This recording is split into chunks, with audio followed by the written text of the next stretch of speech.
幼儿园的一个小女孩说自家的衣柜里有一个真的洋娃娃，可以动可以哭，它是活的。其他的小朋友都嘲笑她，洋娃娃只是一个玩具，怎么可能有活的？于是小女孩将这件事告诉了幼儿园的老师，可老师也说了同样的话，并提醒道，那都是你幻想出来的。故事发生在俄罗斯的叶卡捷琳堡。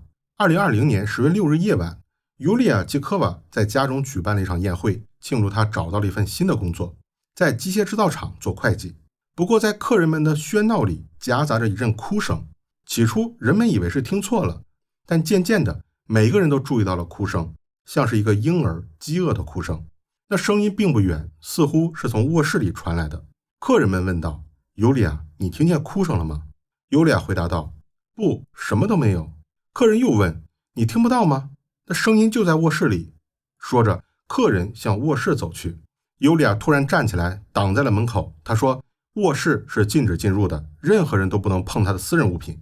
随后客人又回到了酒桌上，欢声和谈话继续着。一轮酒过后，有些客人起身拉起尤利亚去阳台上吸烟，而此时哭声再一次传来了，剩下的人都听见了，那声音非常近。他们决定要么今天一看究竟，要么永远都没有机会了。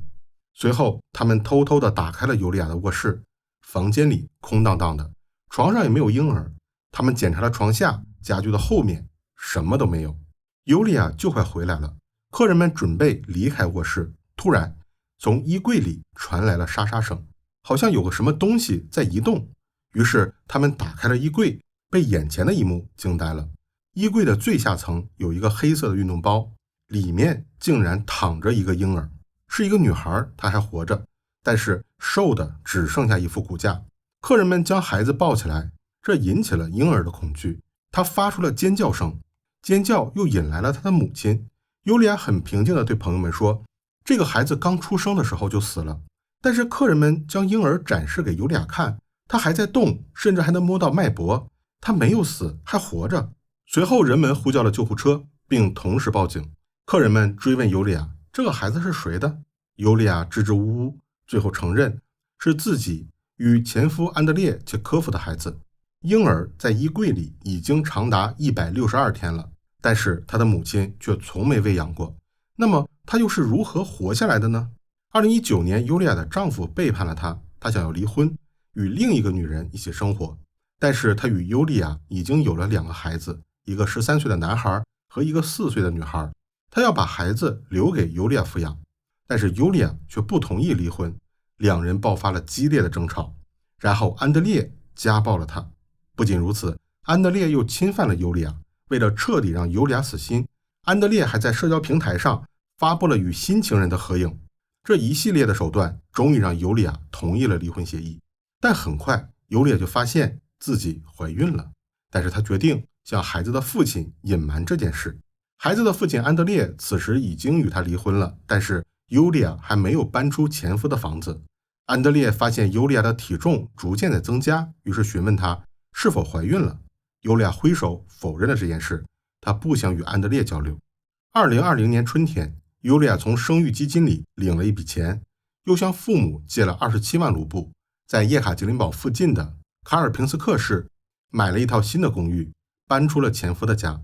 尤利亚做了一个难以解释的决定，她没有寻求帮助，也没有寻求建议，而是选择继续隐瞒怀孕这件事。她依然每天去上班，穿很厚的衣服，遮挡逐渐凸起的身材。她并没有去医院做过产检，因为自己已经是2个孩子的妈妈了，所以她按照经验推测产期应该是2020年4月份。她在预产期前辞掉了工作，把家搬到了一个陌生的地方，避免与父母和朋友见面。即使她的父母来看望她，尤利亚也不允许他们进入公寓。她穿着宽松的衣服在街上把父母的礼物拿走，任何人也没有发现她怀孕了。4月28日这天，在家里的浴缸里，她产下了一个女孩，只有她的儿子和小女儿知道这一切。她告诉2个孩子，妈妈生下了一个洋娃娃，叫波琳娜，但是这件事不许告诉任何人，包括他们的外婆和老师，因为洋娃娃波琳娜在出生时就死了。她没有去妇产医院，也没有为波琳娜办理新生儿登记。尤利亚将婴儿关进了衣柜里，起初她还会偶尔给孩子喂奶，但很快就放弃了。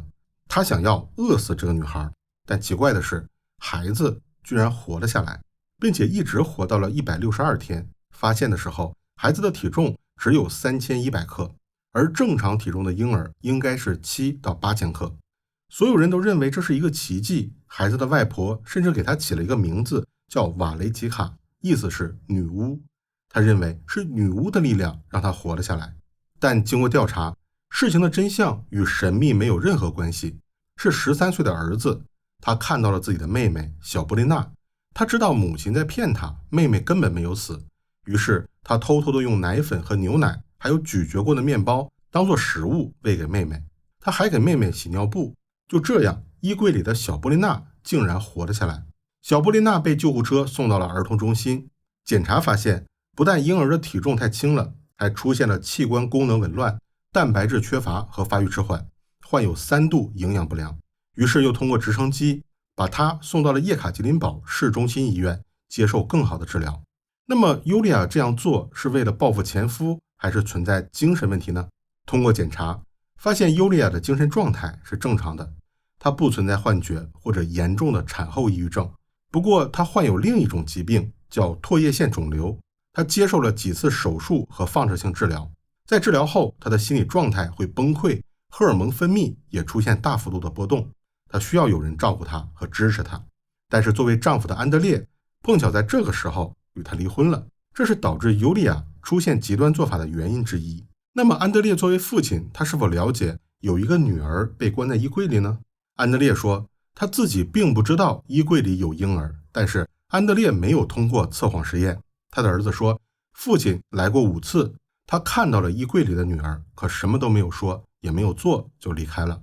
对此，安德烈的解释是，他的确知道衣柜里有女孩，但是他说那是尤利娅与其他男人生的，所以他才不闻不问。最后经过基因检测，女孩的父亲就是安德烈。按照俄罗斯的法律，父母不履行职责对子女造成伤害的，最高处以15年监禁。但是考虑到尤利娅的孩子还小，尤其是13岁的儿子，坚持从正面积极的角度评价自己的妈妈，而且表现出害怕与母亲分离，所以决定减轻尤利娅的刑期。2022年3月31日，法庭判处尤利娅在普通监狱服刑5年，并处以6万卢布的罚款，剥夺与婴儿之间的父母权利。但是服刑日期被推到了10年以后，因为他需要先把孩子都抚养到14岁以上再去服刑。这10年中，每天晚上10点到凌晨6点禁止外出。但是他的前夫安德烈不但没有受到任何惩罚，还多了一个赚钱的机会。他乘坐飞机前往莫斯科和圣彼得堡，参加各种电视台的节目采访，四处去讲关于女儿的恐怖故事。但出人意料的是，整个故事中最令人发指的不是女孩在衣柜里的遭遇，而是安德烈在脱口秀节目中平静地讲述了自己是如何殴打妻子的。但他根本不在乎，他从没想到过自己居然拥有脱口秀演员的天赋。原本他可以借这件事赚很多钱，甚至还能出书，但是很不幸，在1年以后，2023年，他出差去另一座城市工作时意外去世了，死因不详。不过那个衣柜里的婴儿小布琳娜还是活了下来。俄罗斯一位企业家伊戈尔·阿尔图什金通过自己的慈善基金会资助了小布琳娜全部的医疗费用，有最好的护士全天候照顾她，使用的食物全部是经过特殊加工容易消化的。她已经基本恢复了健康，只有体重略轻于同龄人，暂时由外婆来抚养。律师也向尤利娅提出了援手，她所有的律师费用全部是免费的。如果10年内尤利娅没有违反法律，她可能会被免除所有的刑期。不过人们发现，尤利娅最后的社交平台上发布的信息全部是恐怖电影的图片。这里是俄罗斯调查，我们下期再见。